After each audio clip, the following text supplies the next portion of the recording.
So we're going to go ahead and get started.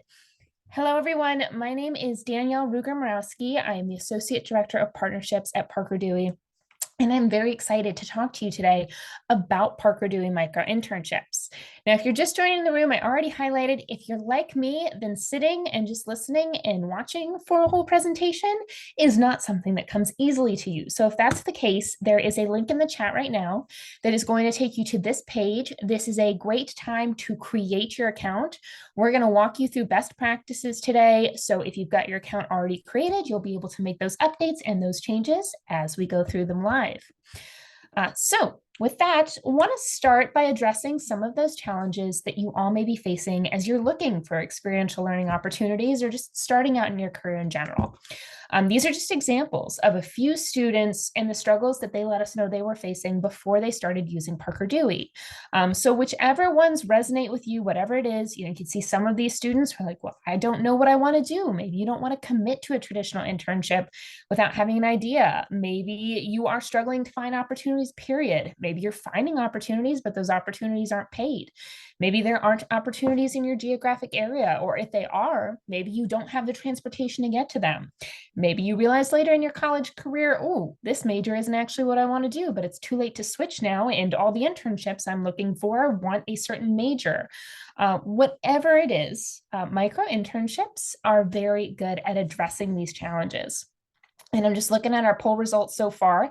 Thank you. Over 75% of you have participated. Love that. But I see that there's at least one response for every single one of those challenges. So rest assured, you are not alone. So let's explain exactly what micro-internships are and jump into how they can help you with all of these challenges. I imagine most of you are familiar with the concept of a traditional internship, 10 to 18 weeks, same company the whole time, likely in a specific place at specific times. Maybe you know what you're going to be doing. Maybe you only have a vague idea, but it's a little bit of a time commitment. Micro-internships, by contrast, are project-based.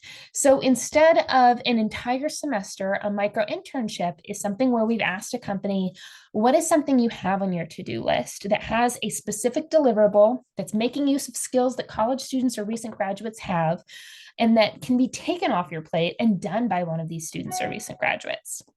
So maybe they need someone to make an email marketing campaign. Maybe they need someone to go through data, look for insights. Maybe they need someone to do some research and make some recommendations based on that research. These are all great examples of micro-internship projects. Some of them might be as simple as, I need someone to design a flyer for something. And that's where all of you as micro-interns come in.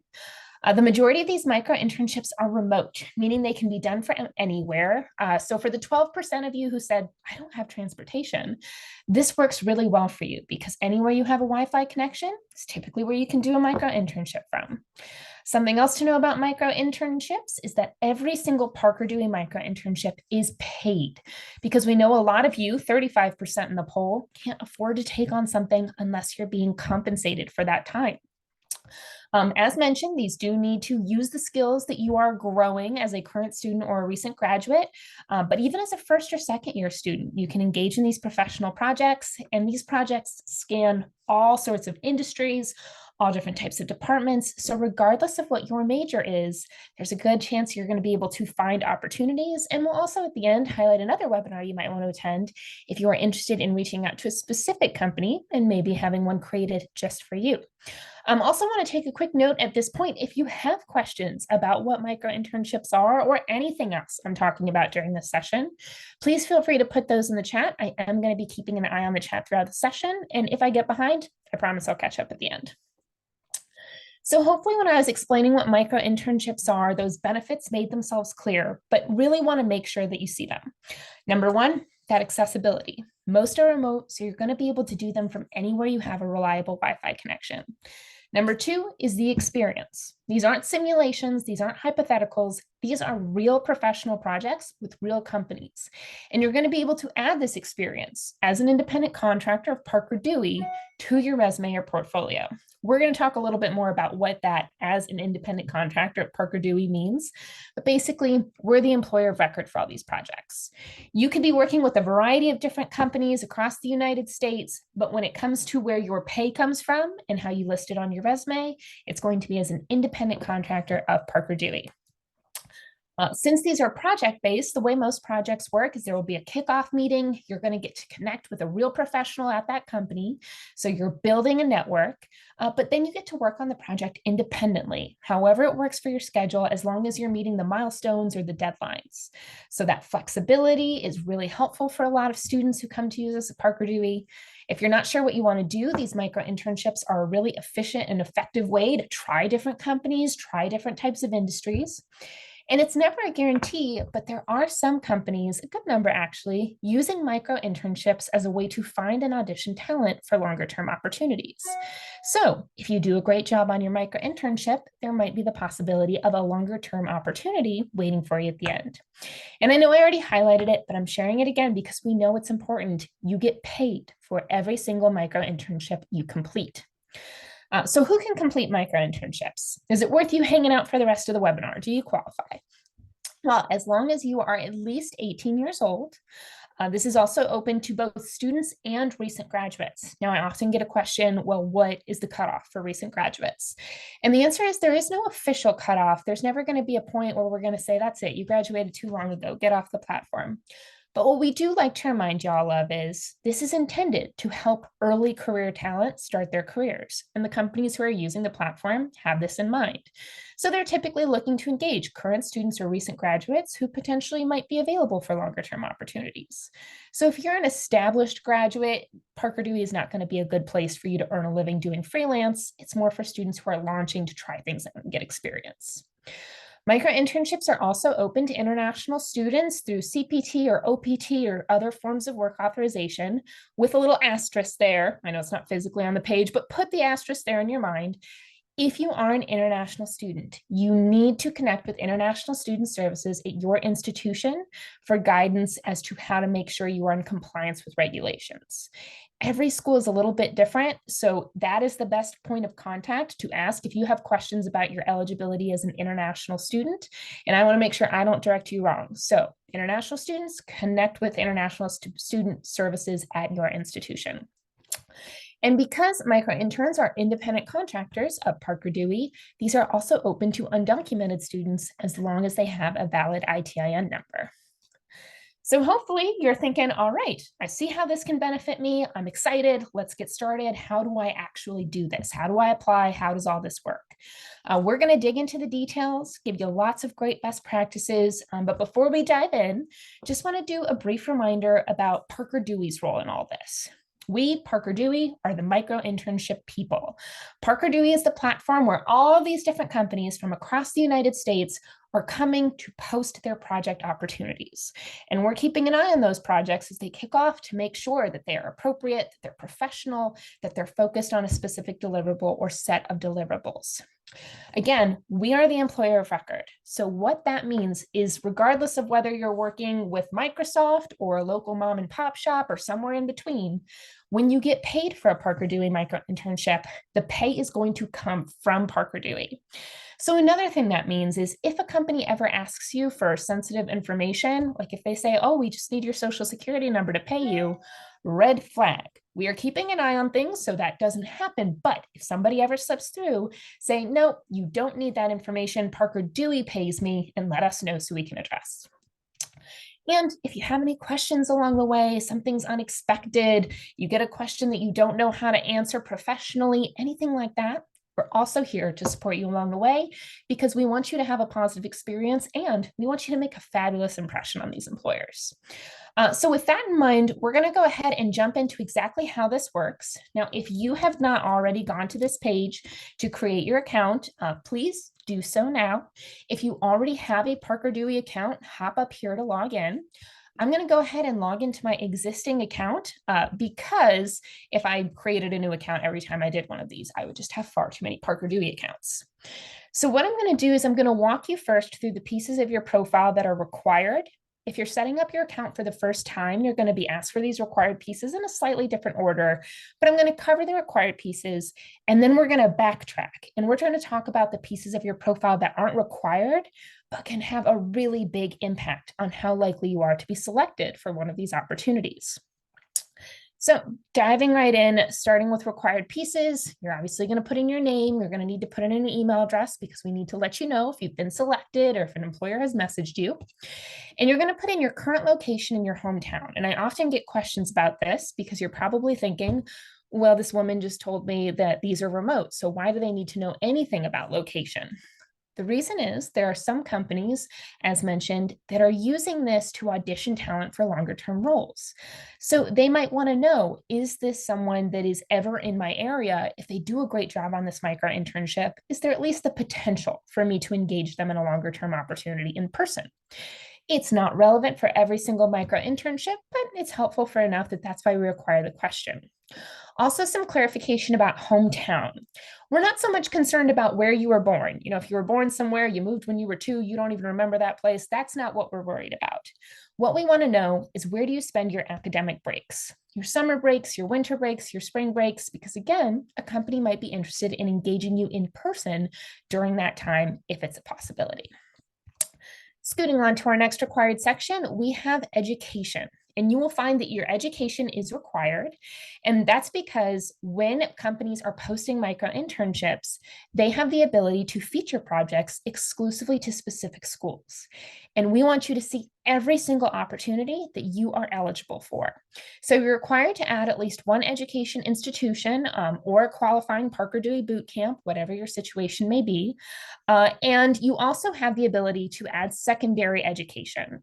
So if you perhaps have already gotten an associate's degree and now you're getting a bachelor's, or maybe you're on your master's and you've already gotten an associate's and a bachelor's, add all the schools that you have earned degrees from or are currently enrolled in. And just a friendly reminder, never, ever, ever add a school that you have not either graduated from or are not currently enrolled with. So for example, if you're finishing up your associate's degree, you are planning to go get your bachelor's, don't add the school that you're planning to get it from until you've actually started. I see we've got a question. Can someone in the UK apply? To do a Parker Dewey Micro-Internship, we are a US-based company. You need to have US work authorization. So if you are from the UK and you are an international student associated with a US-based higher education institution, then you can use Parker Dewey. If you are a student in the UK that's studying in the UK that has no affiliation with any US-based higher education institutions, unfortunately, no, not at this time. All right, so we have covered some of those details about education. You'll put in your major, your start date, your end date. Canadian students is a little bit more complicated. There is some flexibility for Canadian students, but there are some details that get in the weeds. For my Canadian student in the chat, I'm putting my email address in there. Shoot me an email because I want to make sure I don't speak out of turn, and I will let you know. All right. And okay, Amazon Career Choice. Yes. So that is a qualifying education institution. Glad you clarified that. So Amazon Career Choice, yes, you can use this. I see we've got another question. They acknowledge they may be jumping ahead, but what if you aren't affiliated with anyone or anything? So Parker Dewey is for students or recent graduates of higher education institutions. So if we scoot back a little bit here, remember we said you do need to be a student or recent graduate. So if you are not affiliated with one of Parker Dewey's partner programs like Amazon Career Choice or some of our boot camps, and you're not affiliated with any higher education institutions, then you will either not be able to use Parker Dewey or you'll have to wait until you are enrolled at an institution. If you have an associate and bachelor's degree, which goes first in primary, secondary? Love this question. So I'm going to assume that you already have the associates and you're working on the bachelor's. You always want to make your primary education the most recent one because typically that's going to be the highest level of education. So to your specific question, the bachelor's, you'll make it your primary, and then the associates will be your secondary. If you, for some reason, you put them in the wrong order or the order we don't recommend, you always have the option to make your secondary your primary, and you can flip those. Do students need to write all the colleges they attended if the major is not related? This is a great question. So it depends on your goals on the platform. I like that you added the context if your major is not related. If you are maybe switching up your career, you had a career based on a previous major for a while, and you are doing a total switch, and that has absolutely nothing to do with your current goals, there are a couple reasons why you might want to consider either.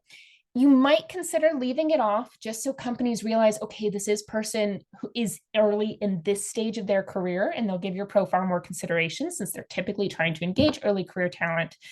The reason, though, you might want to still consider adding that other degree, even if it's not relevant, is because if there are opportunities exclusively available to that other school, adding that degree is going to make it so you can see those opportunities. So some things to take into consideration, but ultimately what I would recommend is adding any degrees that you have, any degrees that you are currently working towards. And if there is some disconnect or there might be some confusion about, well, what does that degree have to do with what they want to do in the future, then acknowledge in your personal statement, which we're going to talk about in a little bit, that you are embarking on a new stage of your career and clarify what that new stage is focused on. All right, I'm loving the questions. I'm going to catch up on these here.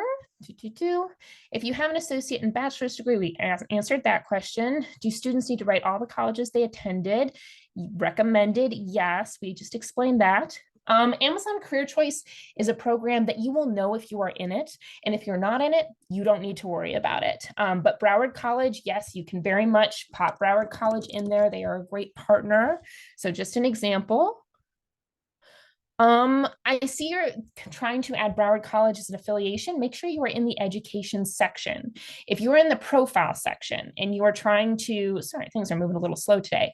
If you try to add a school here, it's not going to let you. These are for things like veteran, honor student, student athlete, some other things. But in your education section, that's where you'll be able to add the name of the school. And for the international students, when you are setting things up, when you are trying to put in your location, you can put in international. So let me just show you what that looks like. You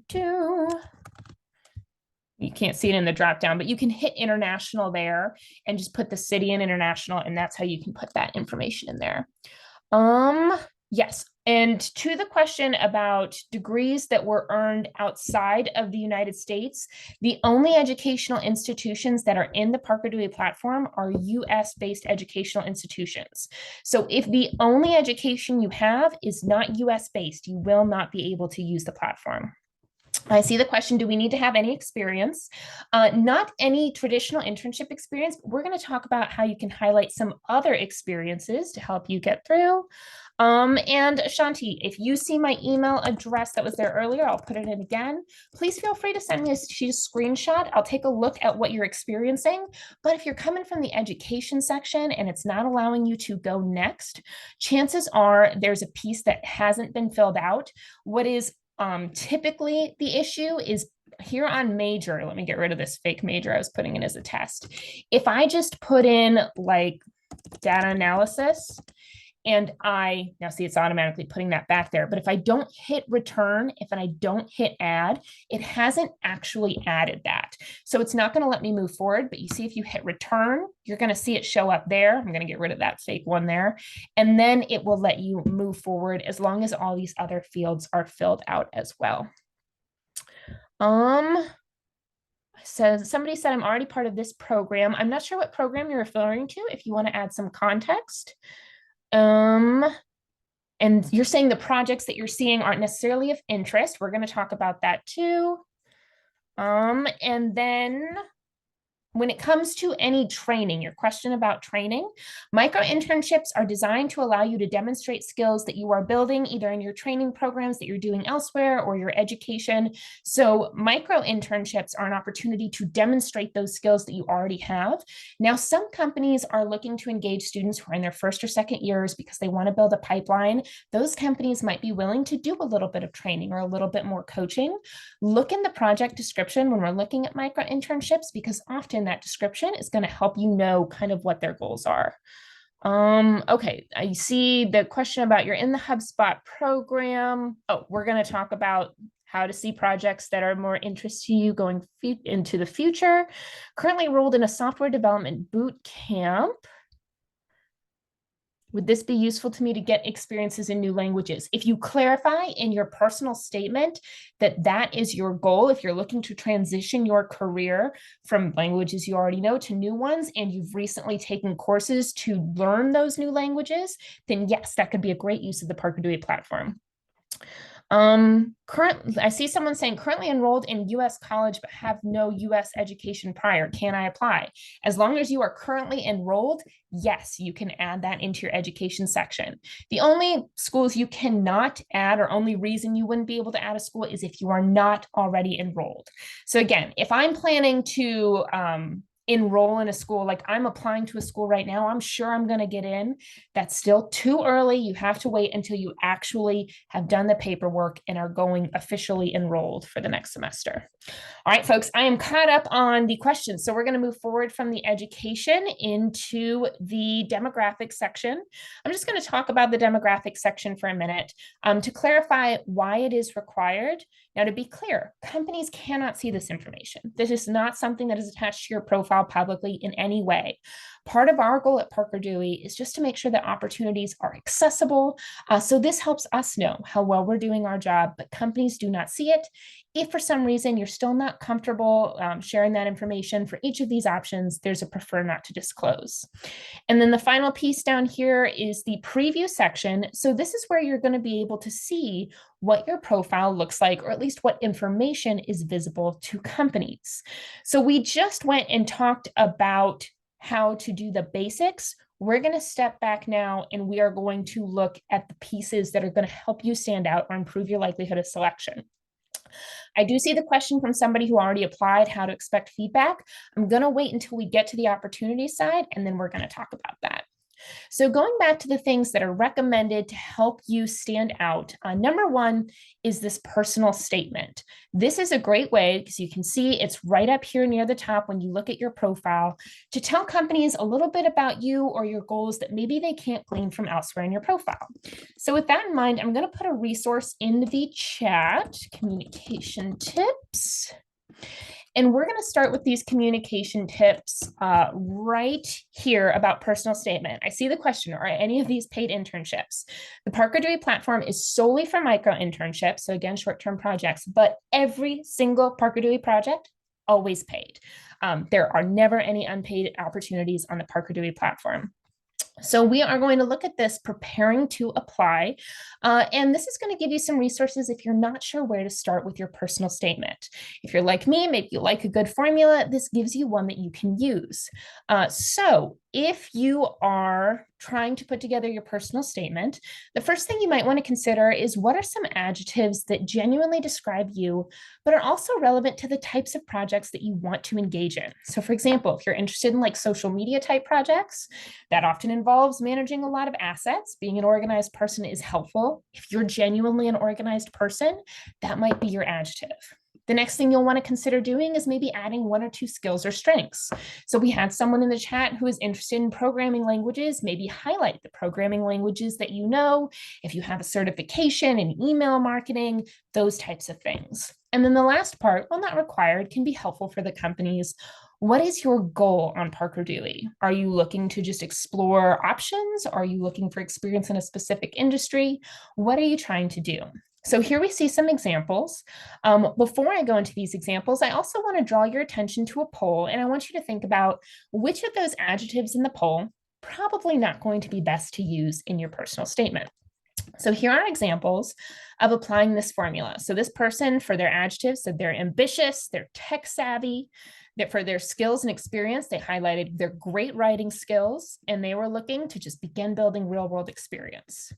Another example, I'm an analytical, organized, and proactive economics major. So their skills, a certificate in data analytics, looking to build awareness of potential career paths. And then this person was a little bit farther along, so they had more specific goals. I'm a hardworking graduate with research skills and experience developing and implementing marketing strategies. I'm interested in applying my skills at a mission-driven organization. So hopefully that formula gives you something to start of, give you some examples that can help you with putting together a quality personal statement. And as far as that poll goes, most of you got this exactly right. 63% of you, nice is probably not going to be an effective adjective to share because most people are nice, or at least going to fake it for the sake of professionalism. You want to pick adjectives that are a little bit more specific and a little bit more relevant to the projects you might be interested in. I see the question, if a student used to attend college in a foreign country, do they need to write that in the profile? You are not able to add any schools that are not US based. So you'll only be able to add schools that are US based. And the question, are micro-internship roles structured as independent contractors? Yes, all micro-interns are independent contractors of Parker Dewey. All right, so we've talked a little bit about the personal statement. If you have any questions about that, please feel to put those in the chat. Next piece we want to talk about that is optional but highly encouraged is the highlighted experience section. And some of you may be thinking, and I understand, if I'm uploading a resume, because I see that resume section, why do I also need to add experience? And I hope that looking at the preview gives a little bit of context as to why. You'll see that we can see this highlighted experience right away. We don't have to click into anything, but the resume requires an additional click. So I want you all to think of this highlighted experience section as kind of a teaser and put some things here that are directly relevant to the types of projects that you're interested in that is going to cause a company to go, okay, they have some experience doing this. Let me click their resume. Let me learn more about this candidate. And to the question before, this doesn't have to be traditional internship experience. This doesn't have to be paid experience. You can put things here like class projects, extracurricular projects, passion projects that you've done independently. If it's something that is related to what you want to be doing, then you can add it here in this highlighted experience section to pique the company's interest. Next section here is the resume or CV section. And we do see that those who upload resumes are significantly more likely to be selected than candidates who don't. This is also where you'll have the opportunity, if you have a website, some sort of portfolio site, or if you're in coding, maybe you have a GitHub, you can add that here.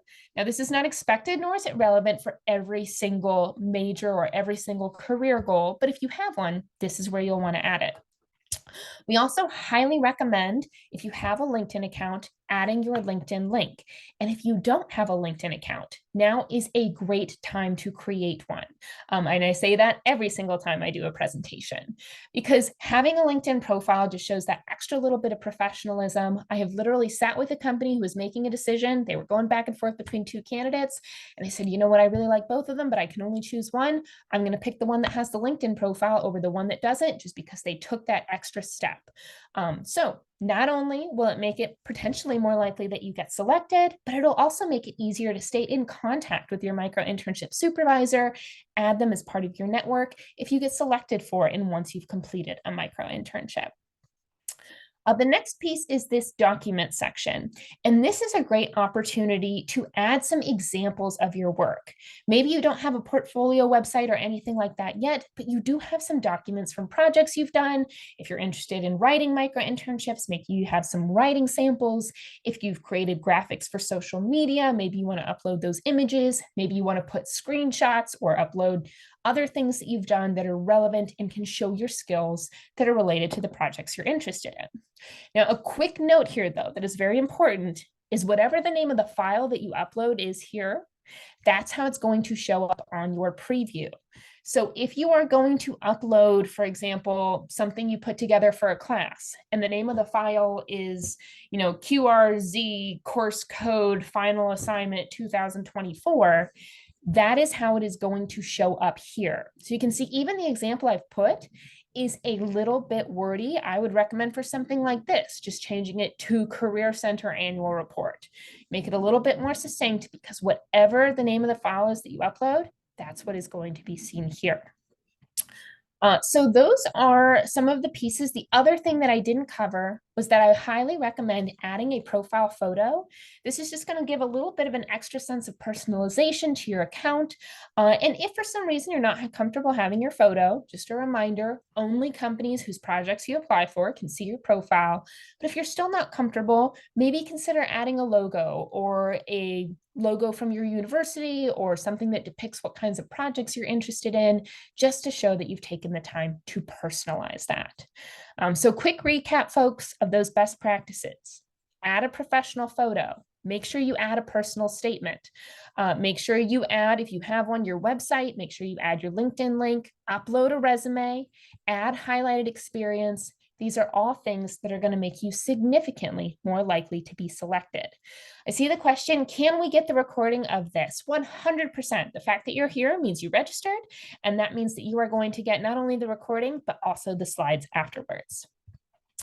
All right. Any questions about the profile or profile best practices?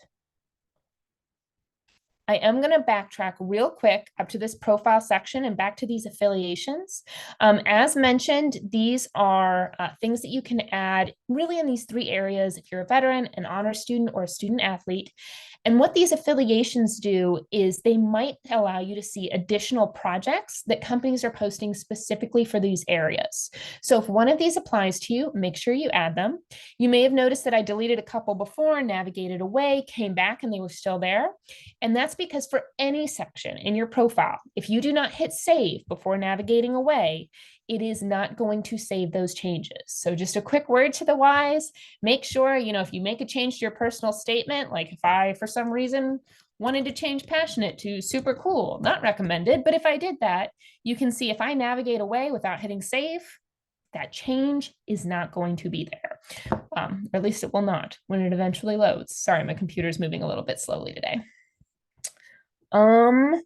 Okay, and I'm starting to see some questions about specific opportunities. So with that, we're going to hop over to the dashboard and we're going to start looking at these micro-internship opportunities.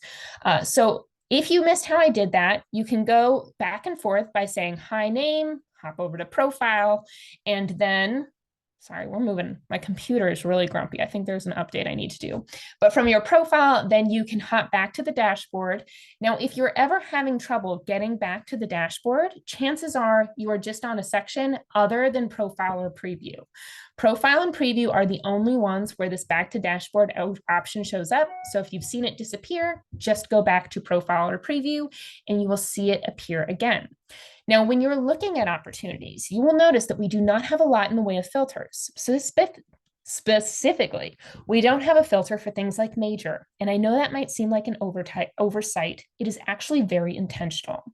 We have seen some recent grads start entire careers based on projects that if they had had the ability to filter for major, would have never popped up. So we really want you to go through all the opportunities, look at them, even if it doesn't seem like it's immediately relevant to your major, you might be surprised at what catches your interest or what might actually be a good fit for your skills. Now, if you have any affiliations or anything that is causing them to show up, you might see a featured project section. Anything in this section means that either because of your school or because of your affiliations, this company is looking specifically to engage students from one of those areas. So I encourage you to take extra consideration if anything does pop up in this featured section. Underneath the featured, you're going to see all other open micro-internships. Now, this is where I'm going to take a quick moment to catch up. I see the question, can you give some examples of honors students? That is if you are enrolled in your institution's honors program. So being on the honor roll, that's not what they're looking for. They're looking for honors program. And what is the longest period for a micro-internship role? Are there verified timesheets? Fantastic question. So micro-internships typically are between 10 and 40 hours. But one of the things about micro-internships is folks are not required to track their time. So this is a question, since you said OPT, about international student regulations. Check with your international student support office. You can even share this recording with them, and they can walk you through how to qualify for what you need as an international student. All right. Now, a quick note, if you're looking at the opportunities right now, you may notice not an overwhelming number of opportunities. And this is where sometimes students will go, oh, this isn't enough for me to log in. I'm not logging back into Parker Dewey. Mistake. What I want to highlight here is these opportunities move very quickly. So you can see this one here, probably going to make a selection today. Like they typically are only on the platform for maybe a week. I've seen some projects that were only up for a few hours before they made a decision. So when you log in on any given day, you're not going to see a whole ton of projects. And that's because they move quickly. What you see today is going to look different over the course of a week, over a course of a month. So if you only log in once a month going, oh, there's not a lot here, you're going to miss a whole lot of projects that have cycled through in between that first login and the login you did later in the month. So that's why we see the most successful micro interns are those that are logging in regularly, because you're going to see more of those projects that are cycling through quickly. These can be posted at any time of the year, and companies very much are posting them when they have a need. So they're making selections quickly because that's the time when they have a need. So if you are interested in a project, you can hit the drop-down details. You're going to see a little bit more about the project. You'll see the anticipated start date. Now, a quick note, every once in a while, you may see a project that has a start date in the past. And no, nobody's time traveling. It's just that when the company posted the micro internship, that's their goal for when they were hoping to make a selection. If you can still see the project, that means it's still worth applying to. It's still available. We've asked, hey, are you still moving forward with this project? And they said yes. They just are a little bit behind on making a selection, but it's still worth your time to apply to. They have the ability on the back end. If they weren't still open to candidates, they could pause new applications and make it so you don't see it. The fact that they have left it so you can see it means they're still open to new applications. Then you can see the anticipated end date, the estimated number of hours, because to the point made before, you don't need to track your hours. This is a ballpark. So this is beneficial for students who maybe this is your first professional experience. You're going to really take your time, go slow, triple, quadruple check, double check is recommended. Triple and quadruple might be a little bit overkill, but we're not judging anybody. Point is, if your quadruple and quadruple check take you a little bit over 15 hours, no one's frustrated. That's okay, as long as you hit the deadline. Alternatively, if you're like, oh, I could do this, no problem. Like I can do this in 12 hours and I can do it well. That's okay too. What you get paid or what you see here is still going to be the same amount, regardless of whether you completed it in 12 hours or 16 hours. You also get to make the decision, is this pay worth the amount of time on this project? And if you decide, yes, I'm interested, I have these skills, you can hit apply. Now, I'm going to take a quick second to catch up. Can students apply the internship anytime, or they only open once or twice a year? Just to reiterate, companies post these projects when they have needs, and companies have various needs all throughout the year. So there is not a specific time where I would say this is the time to look. I would recommend checking on Parker Dewey regularly throughout the year. Now, when you go to apply to a micro internship, this first question, why do you think we should select you for this opportunity? Always going to be there. That's why this is a really good question to practice answering. And we're going to go over some resources to help you answer this. So I'm going to get us caught up in the slides. We've talked about creating an account. We've covered the demographics. We've covered how to go back and forth. We talked about those tips for success. But again, all these things are going to be there in the slides if you want to refer to them later. And here's where we get to the section where we're going to talk about how to respond to these application questions. So we have a resource for you. And it is this right here, how to ace a short answer application. I'm going to put this in the chat. How to ace a short answer application. So here's this resource. And we're going to go through this kind of one by one with some of these best practices that are going to help you stand out when you respond to this. So the first tip, look for the question under the question. And I know it may seem like we're talking in riddles. I am very excited about the Tortured Poets department, but this is not a Taylor Swift type of thing. What we mean by this is, what is the company going to care about? Because the question, why should we select you for this opportunity, is going to be the same first question for every single micro internship you apply for. But whether you're applying for a micro internship that's making social media content or writing a blog post or doing the first phase of development for an app, what the company is going to care about is going to be very different.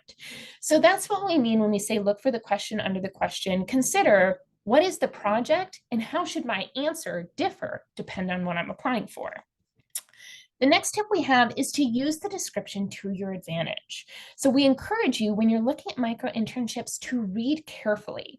An example is, if the project description says we need someone familiar with WordPress, we need someone who knows how to use Canva, we need someone who knows how to use a pivot table or Power BI or any of those things, and you know how to do those things, don't disregard that or don't ignore that in your response. If you know how to use a specific tool that they're looking for, highlight that and why they should select you. The next and perhaps most important tip, in my opinion, is to show instead of tell. So I'm going to skip down here back to our communication tips resources. And I'm going to give you an example of a response that told versus a response that shared. I'm also going to share a little bit of a formula to help you show instead of tell, and that is the STAR method. So I'm writing what this stands for in the chat, and STAR stands for actuation, for situation, task, action, and result. I somehow was trying to combine all of those into one word. But again, STAR stands for situation, task, action, and result. So keep that in mind as we look at these examples. We're going to imagine that somebody's applying for a social media micro-internship project. And they said, why should we select you? Again, always going to be the question. And they said, you should select me for this project because I have experience making attention-grabbing social media posts.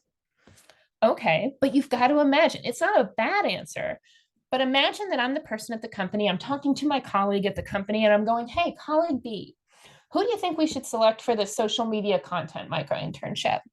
If colleague B goes, hey, what about the one that has experience making attention-grabbing social media posts? Colleague A is going to go, it's a social media project, colleague B, that's all of them. Which candidate are you talking about? So that's that response. Now let's take a look at this second response. You should select me for this project because I have experience creating attention-grabbing social media posts. As the social media chair for my sorority, I was in charge of the social media campaign for our recent Night in Pink fundraiser. I planned a series of videos and posts and videos across 3 social media channels over the course of the month leading up to the event. One of the videos I created got record engagement and contributed to increased attendance from last year's event. Let's break this down using the STAR method. They described a situation as the social media chair for my sorority. They described a task. I was in charge of the social media promotion. They described their action. They planned these things, they rolled them out, and the results. In just 4 sentences, they told a little story. So let's rewind and imagine that conversation with this response between those 2 colleagues. Colleague A, hey, colleague B, who do you think we should select for this micro-internship?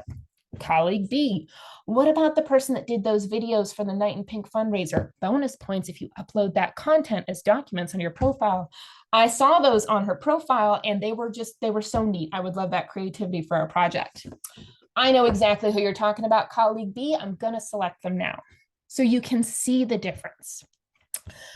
So hopping back now to these other tips, the next one is to mirror the tone in your writing. And what that means is if you're reading a micro-internship description and the description is very stereotypically formal, like if you imagine that it's being read in a British accent, then that's pretty formal. Match that energy when you're giving your response. The British accent thing may just be me, but you get it. You can sense the tone from what you're reading.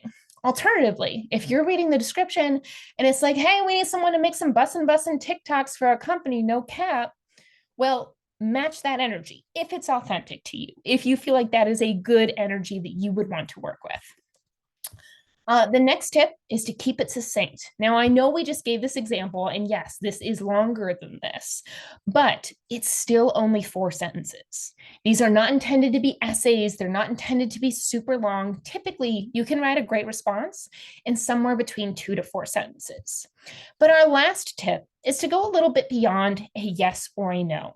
Because sometimes, even if the short answer to something might be no, if you are able to highlight maybe some transferable skills or highlight, like, even though the answer is no, I still think I'd be a good fit for this reason, it can still get you closer to being able to be selected for a micro-internship. So I have another poll for y'all, and this is a question that we actually had for one of our micro-internships. They were looking for someone to do some mystery shopping. And they said, have you ever done mystery shopping before? And I want y'all to take a minute and pretend that that last response isn't cut off. Zoom will just only let me go for so long. And I want you to let me know between those responses, all of them are essentially saying the same thing. No, I haven't done this. But among those responses, assuming everything in them is genuinely true, which would you be most likely to select if you were the company making a decision? I'm going to give us a little bit of time here. Less than half of you have participated so far. I'm going to wait ideally until we get to 3/4. 52%, y'all. But we're getting close to the response we're looking for. Right now, over 2/3 of you have it exactly right. That third option, while I haven't done mystery shopping, I do have experience critically thinking about the user experience. That's kind of what mystery shopping is. And then they give that example. They use the STAR method to demonstrate that transferable skill that they have. And for those of you who aren't familiar with transferable skills, it's some sort of skill or experience that even though it isn't exactly what the company is asking for, you can certainly take that experience and apply some of what you've learned to the new experience. So even if you don't always have all of the qualifications, if you can show the company, I can think critically, even if I don't have that, I have skills I can translate. For example, maybe you're applying for a micro internship and they ask for someone who knows how to use Canva. Well, maybe you haven't used Canva, but maybe you grew up using Photoshop and you're still really good at it. A lot of the same things people do in Photoshop, not all, but a lot, or an Illustrator can be done in Canva. A lot of those skills translate. And if you can highlight that in an effective way, you still may have a great shot at that micro internship. So with that, any questions about how to respond to the questions? Why should we select you? Hopefully those formulas are helpful. Hopefully we're feeling more confident with the STAR method. All right, well, in that case, we're going to continue scooting along. Once you've submitted your application, companies are going to be able to see the combination of what's in your profile with those responses. Now, as you can see here at this stage, they have the ability to send you a message.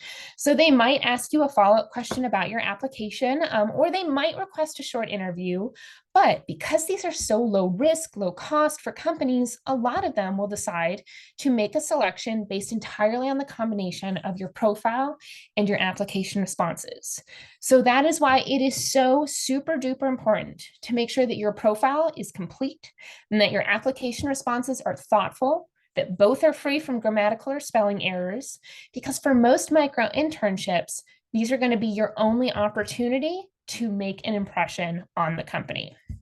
So now I want to talk a little bit about navigating the platform. And I'm seeing some questions about, okay, what type of opportunities are there? What if I don't see opportunities that are of interest to me right now? Want to reiterate again, these cycle quickly. If you don't see something of interest today, encourage you to log in regularly because new projects are posted all the time. We also have a webinar that happens quarterly where we also coach you on how to reach out if you have a specific industry or company of interest you want to see more of. I'm going to share the details for that coming up, but the main advice is continue logging in regularly and really be open to a variety of different opportunities.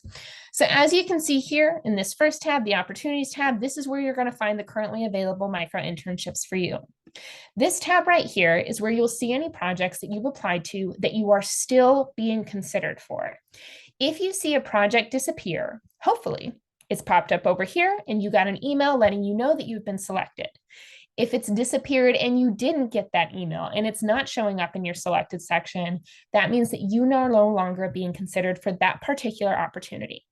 Because these are designed to move quickly for companies, they are not required to respond to every single application. It's pretty unlikely that you'll receive an individualized response unless you were selected, but you can always know the status of your application by whether or not the project is visible in your applied section.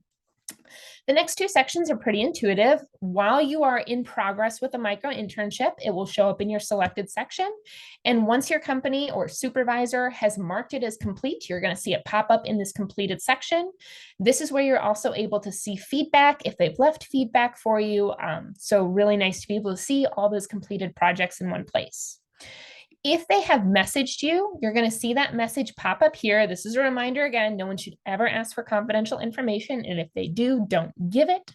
But this is where you'll see any messages pop up. And you'll also receive an email letting you know that you've received a message.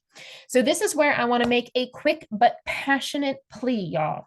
Please, please, please make sure the email address that you have on your Parker Dewey profile is an email address that you check regularly. Because again, this is very much a way for companies to get support and get that support within a couple days. These move quickly. So if a company selects you for a micro internship, or if they ask you a question and they don't get a response in more than a day, they're probably going to move on to another candidate. And there are a few things more heartbreaking to the Parker Dewey team than knowing that one of you put together a profile, they submitted a great response, they got selected, and then they didn't see the email and they ended up missing out on the opportunity. So that's just my quick plea. Make sure you're checking the email associated with your Parker Dewey account on the regular. That can be changed from your profile if you have a new one. So those are some bits about navigating.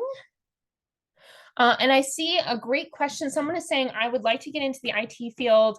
They didn't say this, but maybe they don't feel like they're ready for a micro internship. Maybe they feel like they need some more training. They're saying, can I take a course on Coursera, like coding, to enhance my chances of getting an opportunity? 100%. In fact, we have even seen some students. I'm going to give you an example right here. Melanie was a fantabulous example. She hopped on to Parker Dewey and she said, I was an English major. I didn't really know what I wanted to do. And she looked at different opportunities and she applied to one and she said, I got an interview, but I realized even during the interview, and she said, I think they realized that, I didn't quite have the skills for this yet. So she did exactly what the person in the chat is describing. She said, well, now I know I'm interested in this. This interview got me excited. So she took, I can't remember if it was Coursera or some other place, but she took a little course on the side outside of her classes to be like, I want to understand how to do this. And then she took that new knowledge, continued to check Parker Dewey regularly. So the next time a project came up with that option, with that kind of skill set, she was able to contribute more and she got selected. So love that energy in the chat. 100% you can do that. All right. Also want to make it clear that once you are selected for a micro internship, you are not an island. We are here to support. You will get the contact information for your supervisor. You'll also get the accounting form so we can make sure we pay you. You will get paid at the end of the month in which you complete the project. And keep in mind, as long as you're not sharing any confidential information, all micro interns are under an NDA, which stands for non-disclosure agreement, which basically just says if the company tells you something secret about the company, that you're not going to go blabbing it to everybody. Typically with a micro internship, you're not going to be working with sensitive information. But what I recommend is before talking to anyone else about your project, just ask your supervisor, hey, is anything you're telling me about sensitive? And if so, which pieces? Because I want to make sure I'm in line. But if they say, no, nothing is sensitive, we just want you to do this for us, whatever way you come up with is going to be great. Maybe engage your faculty. If you have a mentor, talk to them about your project, see if they have any suggestions. We also have Parker Dewey resources that you can check out too, but no, you're not an island. You can also reach out to us if you're running into something you're not sure you're able to communicate well to your supervisor, or just something has come up and you're not able to meet a deadline and you don't know how to share that, you don't know what to do, reach out to us. We can help you navigate any situation. The only thing that we can't help you with is if you drop off, stop talking to us, and stop talking to the supervisor, then we can't help. So please do not ghost, reach out to us, let us know what is going on. And again, the pay for your micro internship is processed at the end of the month. So for example, if you completed a micro internship today, that pay would be processed at the end of April. Depending on your bank account, some are faster than others. You'll probably see that in your bank account May 1st or maybe the 2nd. We also have a whole list of pay FAQs for the person who asked earlier, is this independent contract work? Yes. So you'll want to make sure that you check out those pay FAQs, understand what that means. For most students, it's not a huge impact when it comes to taxes, but still having an awareness of the fact that if you earn more than $600, you will get something that's called a 1099 from Parker Dewey. It's just something to report to say, yes, I did earn this money from Parker Dewey when you do your taxes.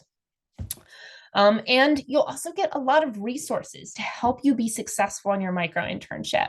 We have a kickoff meeting tips and resources. So we have templates. So when you reach out that first time to connect with your supervisor, you can be confident that you're doing it professionally. And we have steps like that all the way along the process.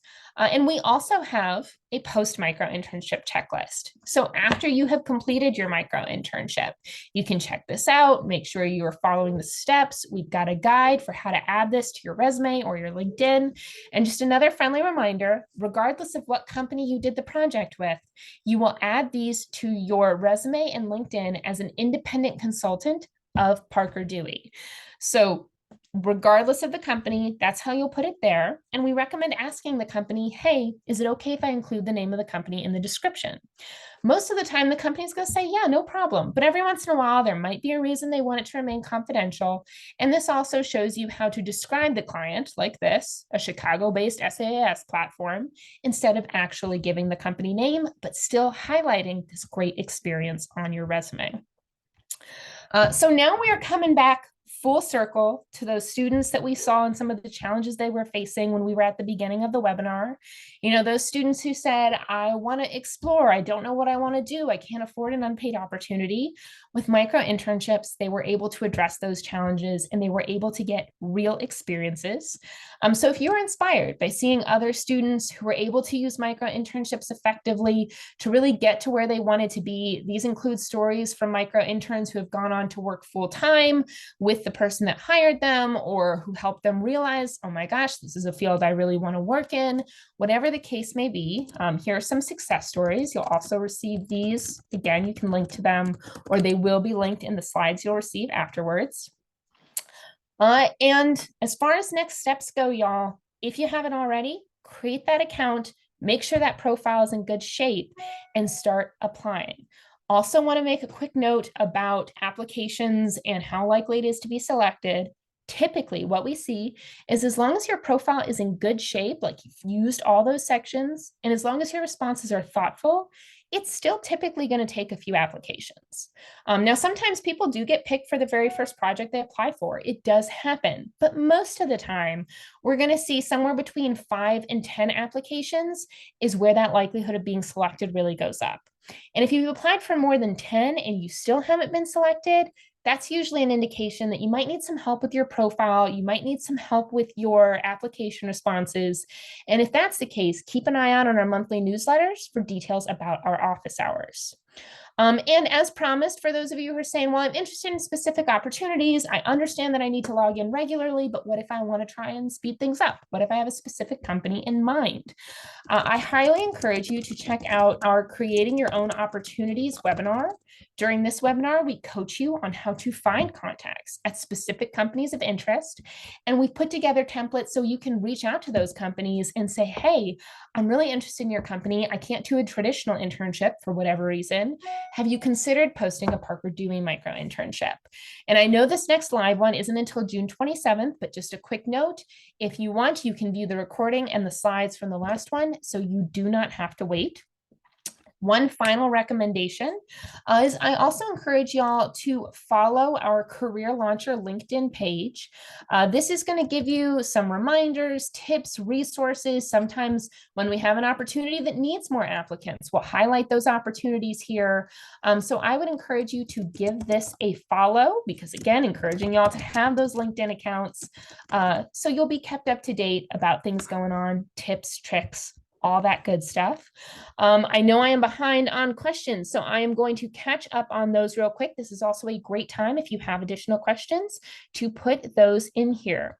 Would you post your web page address? So here's that link again. If you haven't gotten started already, here is the link to get started in the chat. If you aren't selected for a project, but the project is still available, can you reapply for the opportunity? As long as it's still available, that means that they have your application, but if you want to change something about your application, you do have the opportunity to retract, and then you could reapply. That's stated. We can't guarantee that they won't start reviewing candidates in the interim between when you retract and when you reapply. So I would recommend maybe on a separate document, putting what you want to put in that application response, and then once you retract, immediately applying again and putting in the new response just to make sure that you get considered, that your application is seen. And I often get the question, well, what if I make a change to my profile between when I apply and, when a company reviews it, like what happens then? Companies see whatever the most current version of your profile is. So if you realize, oh, I uploaded my resume, but it has a typo, if you upload your resume without the typo and they haven't looked at it yet, then they'll see the most current version. So the one you want them to see. But I'm still looking. Can we apply for future internship opportunities, for example, available at the end of the year? Great question. Because these are very much on demand, I encourage you to be looking for micro internships maybe a week or two in advance of when you actually want to do the opportunity. Every once in a while, a company will post a project that maybe they'll decide they want to leave it open for longer than the norm, but most of these are posting and making a decision within a week. So when you want the opportunity is a great time to be looking. If your only US-based work experience was a graduate teaching assistant at a university, can you include that?